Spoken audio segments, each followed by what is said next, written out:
नई शिक्षा के इस यूट्यूब मंच पर आप सभी व्यूअर्स का हार्दिक स्वागत है।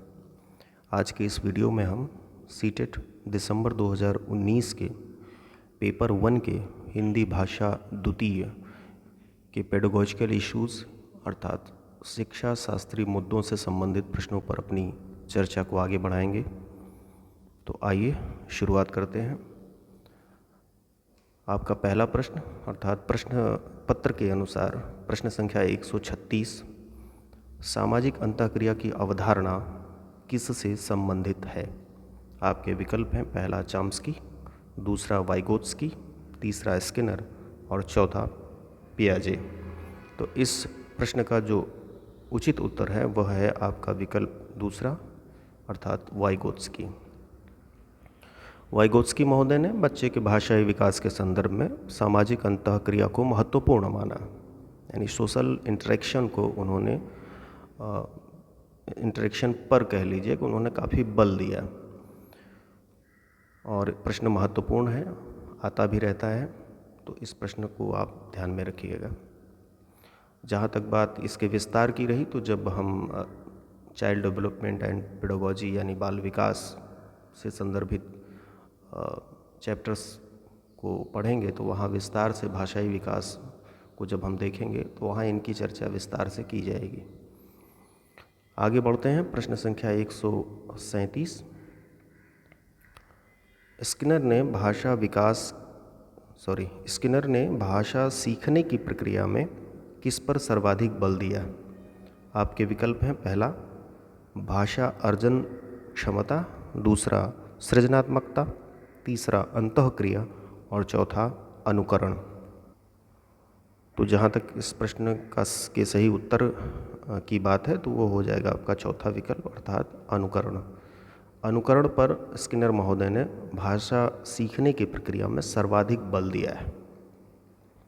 अब देखिए, ऊपर के प्रश्न और इस प्रश्न को मिला करके 3 प्रश्न आपके यहीं बन जाते हैं। अनुकरण, जैसा कि आपने इस प्रश्न में ही देखा, स्किनर महोदय। भाषा अर्जन क्षमता, या कह लें इसको एक विस्तृत रूप में कि भाषा अर्जन की जन्मजात क्षमता आप कह लें, तो ये चॉम्स्की महोदय। और अंतःक्रिया, यानी यह प्रश्न अभी आप देखें ये ऊपर आ चुका है, अंतःक्रिया ये संबंधित हो जाएगी। अंतःक्रिया अर्थात सामाजिक अंतःक्रिया, सोशल इंटरेक्शन, वाइगोत्स्की। तो ये 3 प्रश्न आपके यहाँ बनते हैं भाषाई विकास के संदर्भ में।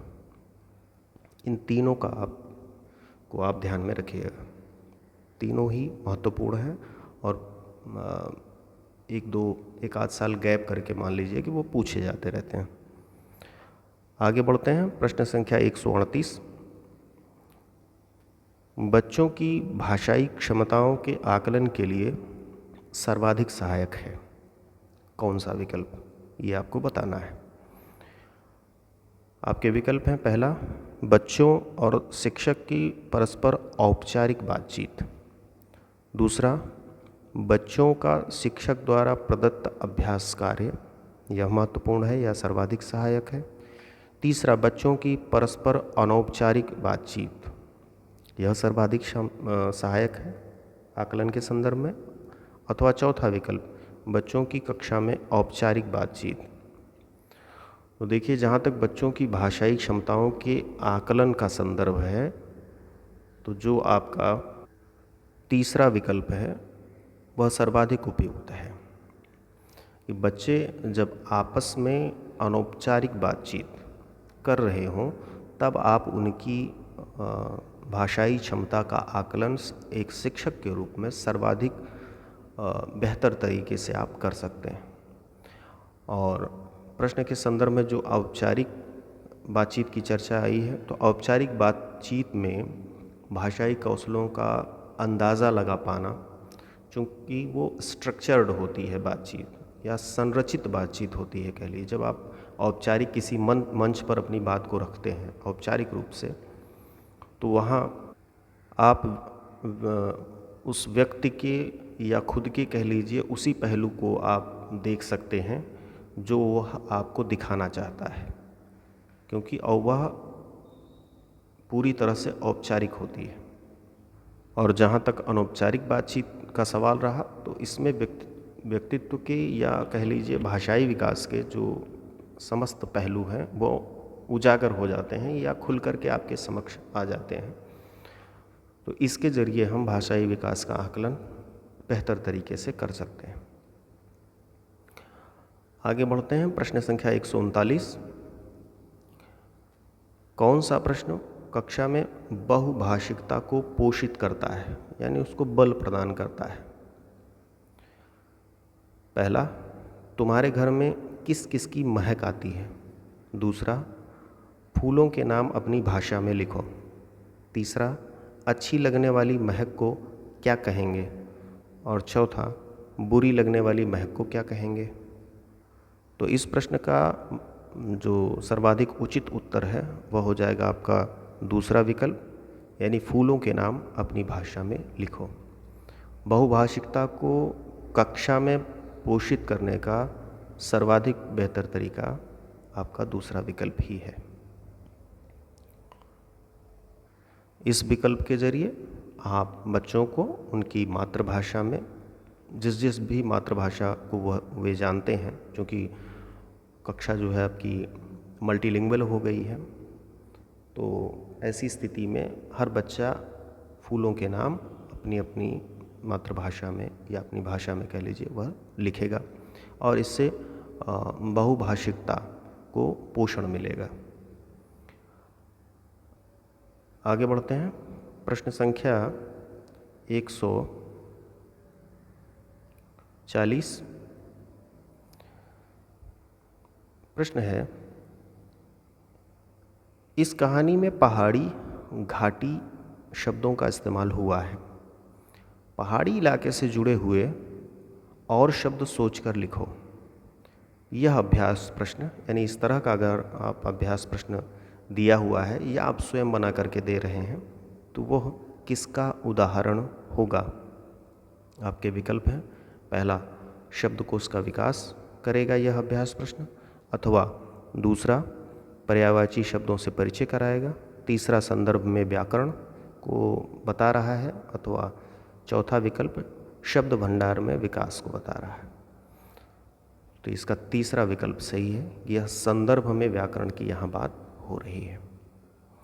संदर्भ का मतलब पाठ के संदर्भ से है। जहाँ वह संदर्भ आ रहा है या पाठ आ रहा है, उसी संदर्भ में उस पाठ के से जुड़े हुए व्याकरणिक प्रश्नों को रखना, न कि व्याकरण को अलग से एक पाठ्य पुस्तक का रूप दे करके या अलग से एक क्लास लेकर के बताना।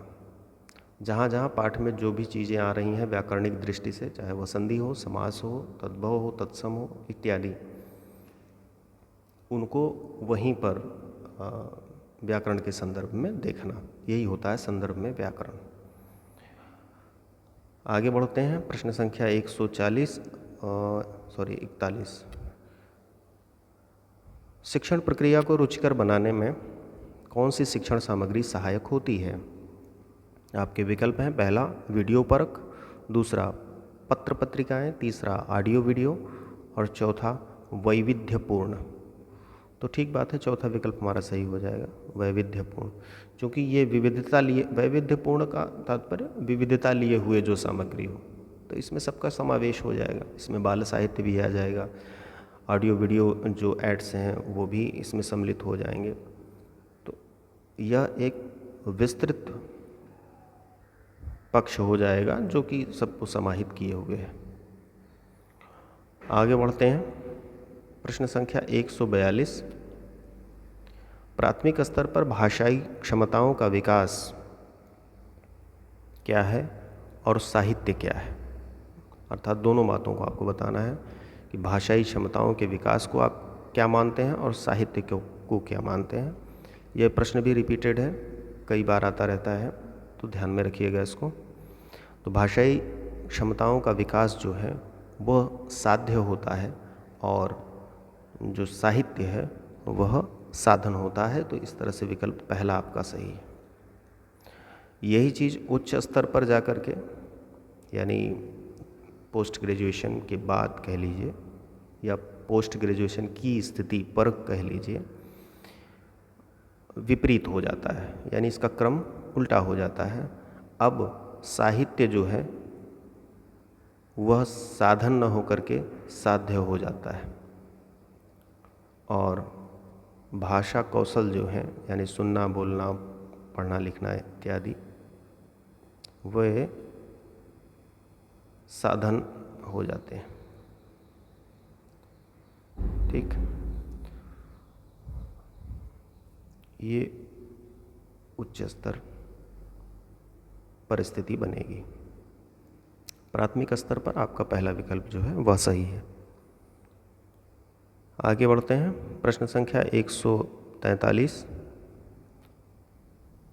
प्राथमिक स्तर पर कौन सा भाषा शिक्षण का उद्देश्य नहीं है? आपके विकल्प हैं, पहला रचनाओं के माध्यम से विभिन्न विषयों से जुड़ना, दूसरा भाषा संबंधी व्याकरण को पूर्णतः कंठस्थ करना, तीसरा अपने द्वारा कही गई बात की तार्किक पुष्टि करना, और चौथा भाषा का सृजनशील एवं कल्पनाशील प्रयोग करना। ठीक बात है। तो आपका जो दूसरा विकल्प है, यानी भाषा संबंधी व्याकरण को पूर्णतः कंठस्थ करना, ये भाषा शिक्षण का उद्देश्य नहीं होता। ये बात पहले भी की जा चुकी है। आगे बढ़ते हैं। प्रश्न संख्या 144। कंठस्थीकरण जैसी कोई बात नहीं होती है ना वहाँ पर, ये मान्यता जो है वो खारिज है एक तरीके से कह लीजिए। प्रश्न संख्या 144।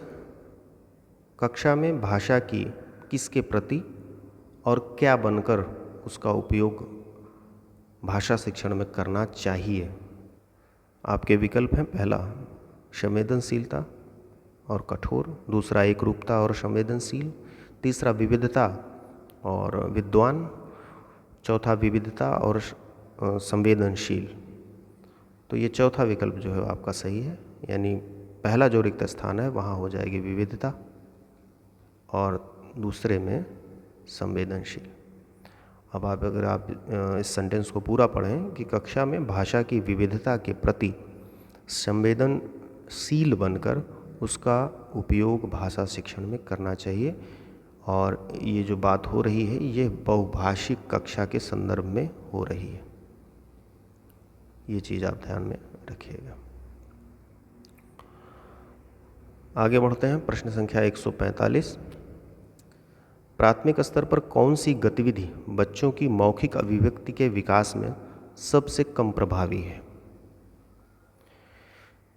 आपके विकल्प हैं, पहला कहानी को अपनी भाषा में कहना, ठीक बात है, दूसरा चित्र दिखाकर कहानी कहलवाना, तीसरा घटना वर्णन, और चौथा कहानी को शब्दशः दोहराना। ये भी रिपीटेड क्वेश्चन है। चौथा विकल्प इसका सही है कि कहानी को शब्दशः दोहराना जो है वो सबसे कम प्रभावी है मौखिक अभिव्यक्ति के विकास में। आगे बढ़ते हैं। प्रश्न संख्या 146। मुहावरे और लोकोक्तियों के प्रयोग के संदर्भ में कौन सा कथन उचित है? आपके विकल्प हैं, पहला ये भाषा को नियंत्रित करते हैं, दूसरा भाषा का अलंकरण इनका कार्य है, तीसरा ये भाषा का अनिवार्य हिस्सा है, और चौथा ये भाषा प्रयोग को प्रभावी बनाते हैं। बिल्कुल ठीक बात है, चौथा विकल्प आपका सही है कि जो मुहावरे और लोकोक्तियों का प्रयोग है वह भाषा प्रयोग को प्रभावी बना देता है। नियंत्रण, अलंकरण और अनिवार्य हिस्सा होना ये इसके मकसद जो है वो नहीं है। आगे बढ़ते हैं। प्रश्न संख्या 147। मीता ने सभी बच्चों को एक अनुच्छेद दिया जिसमें हर पांचवें शब्द की जगह रिक्त स्थान था जिसे बच्चों को भरना था। मीता ने किसका प्रयोग किया है, यानी किस तरीके को इस्तेमाल किया है? मीता ने यहाँ आपके विकल्प है कि व्याकरण परीक्षण, यानी मीता ने यहाँ व्याकरण परीक्षण किया है, अथवा दूसरा क्लोज परीक्षण, तीसरा पठन परीक्षण, और चौथा लेखन परीक्षण। देखिए, चूँकि अनुच्छेद के हर पांचवें शब्द की जगह रिक्त स्थान उसने दिया और वो उस जगह को भरने के लिए बच्चों से कहा, तो ये जो उदाहरण हो जाएगा वह हो जाएगा क्लोज परीक्षण का, यानी दूसरा विकल्प आपका सही है। आगे बढ़ते हैं, प्रश्न संख्या 148। बच्चों में किसके दो रिक्त स्थान हैं? तो बच्चों में इन दोनों रिक्त स्थानों के प्रति के माध्यम से लेखन कौशल का विकास किया जा सकता है, यानी किन दो साधनों के माध्यम से आप लेखन कौशल का विकास कर सकते हैं, ये पूछा जा रहा है। आपके विकल्प हैं, पहला रेखांकन और लिप चिन्हों के माध्यम से, अथवा दूसरा लिप चिन्हों और अक्षर बनावट के माध्यम से, तीसरा रेखांकन और चित्रांकन के माध्यम से, अथवा चित्रांकन और लिप चिन्हों के माध्यम से। तो देखिए, लिप चिन्ह की बात जो है वो नहीं होगी, तो इस तरह से ये जहाँ जहाँ भी लिप चिन्ह है वो सही नहीं होंगे। तीसरा विकल्प आपका सही है कि रेखांकन और चित्रांकन जो है उसके माध्यम से लेखन कौशल का विकास किया जा सकता है। यही वजह है कि शुरुआती दौर में जब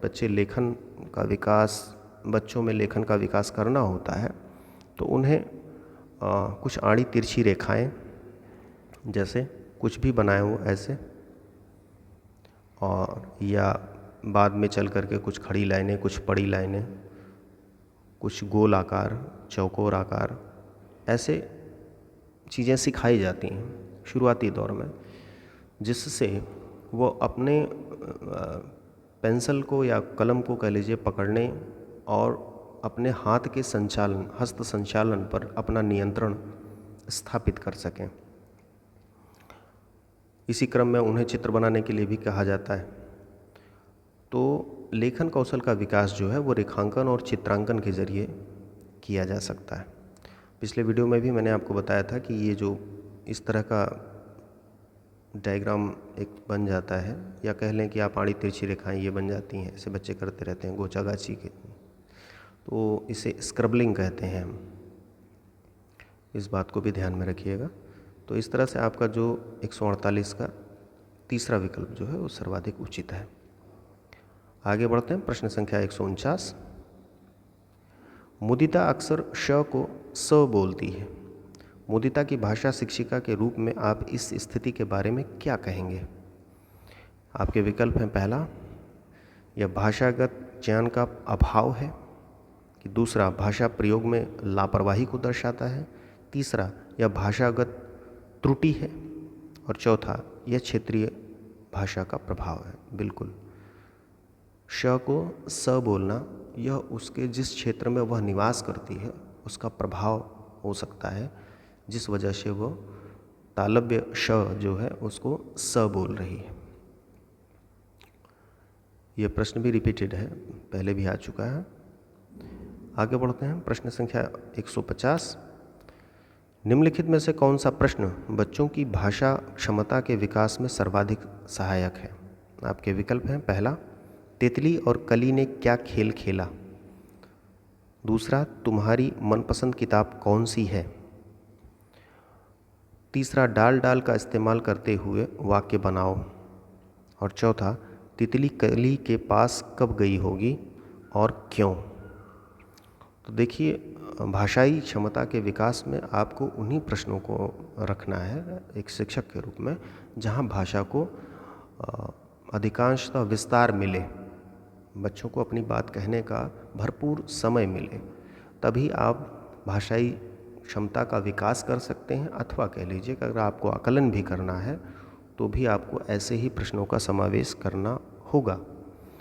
अब जहाँ तक पहले विकल्प की बात है, तो इसमें बच्चा कोई भी किसी एक खेल का नाम ले सकता है और वहीं उत्तर वो जो है वो क्लोज हो जाएगा। तो किस तरह से आप भाषाई विकास करेंगे? उसका नहीं हो पाएगा। दूसरे विकल्प की भी हालत कमोबेश ऐसी है कि तुम्हारी मनपसंद किताब कौन सी है, तो उस एक किताब का नाम बता दिया उसने। भाषा को यहाँ विस्तार नहीं मिल रहा है इन सभी उत्तरों से। डाल डाल शब्द का इस्तेमाल करते हुए वाक्य बनाओ, यहाँ भी भाषा अपना विस्तार नहीं ले पाएगी।